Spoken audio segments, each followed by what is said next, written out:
La tension est montée d'un cran la semaine dernière à Big Massaka, dans l'arrondissement de Bongé, département de la Mémé.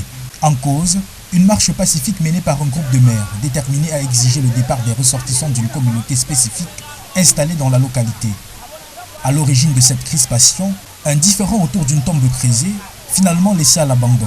Il y a eu un corps là-bas qui a vu la tombe creusée, pas à la manière voulue ou exigée par la culture des Bakundu, parce que le défunt était un Bamoundo. Alors, le malentendu est allé jusqu'à amener la population Bakundu à chasser, n'est-ce pas, leur frère Bamumbu du village, et en leur infligeant des amendes énormes à gauche et à droite. Déjà plus d'une centaine de personnes ont quitté précipitamment la localité.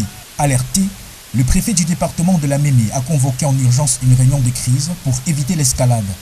Jouant par téléphone, il appelle les populations au calme et à la cohésion sociale. Vu l'état de la route, nous avons donc, en tant que docteur administratif, vous savez, nous avons plusieurs networks que nous utilisons pour ramener la paix et la sérénité dans ce village. Tous nos acteurs ont été mobilisés dans ce village afin que le calme revienne. Il y a donc eu la réunion d'apaisement, on était en ligne de manière permanente pour que le calme revienne dans ce village. Je crois au jour d'aujourd'hui, la sérénité est revenue dans le village Massaka. Un message de paix relayé sur place par les différents intervenants, déterminés à apaiser les esprits.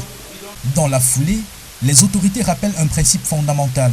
Le Cameroun est un et indivisible, garantissant à chaque citoyen la liberté de s'installer où il le souhaite. Tout Camerounais a le droit de s'installer là où il veut, à l'intérieur du territoire national, mais en s'installant, il faut savoir que nous entrons dans un village qui a ses réalités. Et il faut qu'on privilégie la communication et mettre de côté tout radicalisme qui n'aide personne. Peu à peu, le calme revient à Big Massaka, où les appels à la tolérance semblent enfin porter leurs fruits.